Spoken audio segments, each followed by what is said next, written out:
The World Economic Forum's annual meetings begin tomorrow in Davos, Switzerland. US President Donald Trump and environmental activist Greta Thunberg are expected to dominate headlines as delegates attempt to find a lasting solution to what has become a climate emergency as well as sustainability.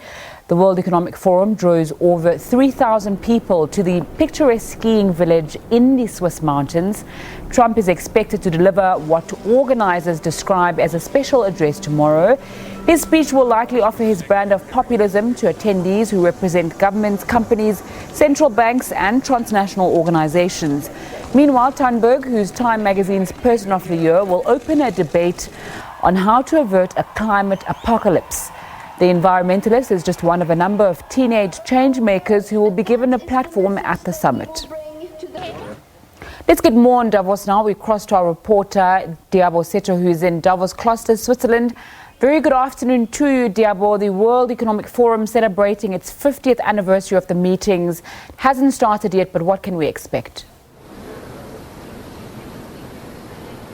Hi, Nzinga. Yes, so the mood here is quite exciting indeed. I am currently at the media village. This is where all the media contingent is based. You know, if you do need to send your stories, we are all based here. But, you know, having enough freedom to walk around to find the place. Of course, a lot of delegates still not here yet because the World Economic Forum begins officially tomorrow. So, but there is some other things that have started, such as a report that has already been published this morning.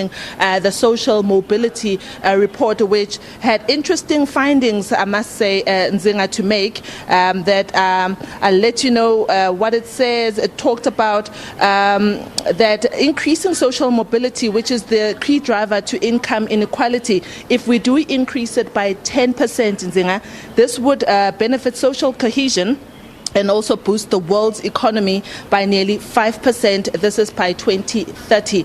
In about an hour from now, we're going to have a press briefing by the World Economic Forum, where they're going to give us more information about the social mobility report. And we'll find out, you know, when Team South Africa does come, to what extent they will take the social mobility report into consideration when they make their plans for moving South Africa forward. But for now, to answer your first question, right now, not a lot of activity, but activity nonetheless. A lot of people are still coming. Even Team South Africa are still on its way. This year, of course, we are led by the Finance Minister, Tito Mboweni, and I'm told, reliably so, that this time he's coming alone, no contingent with him, no one. At the last minute, he decided that he is dropping everybody. He's coming by himself. Maybe those are contingency measures to tighten the belt.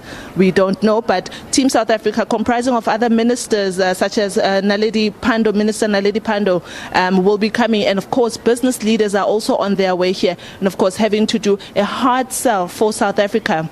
There's a lot that the international community will want to find out what South Africa's plans are, if, of course, they are to invest in the South African economy. Liabo, we also saw last year Finance Minister Tito Mboweni wandering around Davos, pretty much one man except for some occasions. So we'll also hear updates on what takes place there. Something that's going to happen, I know it hasn't happened yet, but the IMF giving a world economic outlook in little over an hour. The report hasn't been out yet. What can we expect there? So I'm sure viewers, some of them may know already that, you know, the World Bank and the IMF themselves, they have already projected downwards the economic growth of South Africa, for instance. And we're expecting that we'll find out from them whether this projection has been raised upwards or downwards. In November last year, they did issue out a report where they said that medium-term growth outlook was quite subdued, particularly because of inflationary pressures. So we want to find out this year from that report if their views have changed on South Africa. They've also flagged the low growth economic, the GDP, and how it is putting pressure on efforts of getting jobs and reducing inequality and also poverty. So those are the two key things that we probably would be looking at, or maybe three that we'll be looking at to find out, is our growth projection from the World Bank and the IMF itself, has it changed or has it gone down? down even further, which also would signal a bit of a trouble, Nzinga. But of course, we'll also find out what they make of the policies that have already been sort of moved. You know, we have a couple of policies that the government has said that, look, we are, for instance, the spectrum issue, they're moving faster on that. The visa issue, they have moved on that. Will those make any impact to organizations such as the World Economic Forum and the International Monetary Fund? That remains to be seen. Liabo, I know that climate change is one of the major issues that's going to be taking place at the World Economic Forum, and over the next few days you're going to be continually giving us packages and updates. Just want to find out for our viewers who may be curious, outside of all the economic issues, what's it like being in Davos? So, Nzinga, you were here last year, and you would know that the first thing that strikes you, it is the cold, the bitter cold. But what is nice is that this is not a conference that just looks at the economics of the world, but it also looks at social things. It also looks at things that I am particularly passionate about, such as entrepreneurship.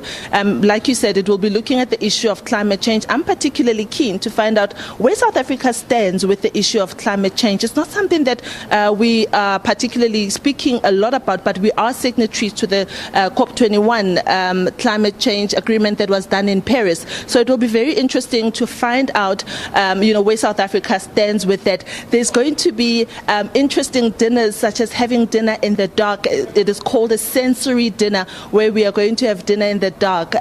We are going to talk about inner disabilities. We're going to attend sessions about disabilities. The fourth industrial revolution, that is a big buzzword. It has been for a couple of years now, to find out, if the world is equipped for the forthcoming fourth and fifth industrial revolution. So for any journalist, for anyone indeed, Nzinga, this is the place to be.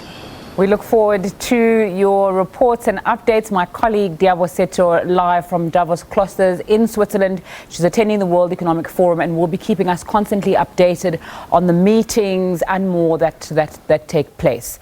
Now,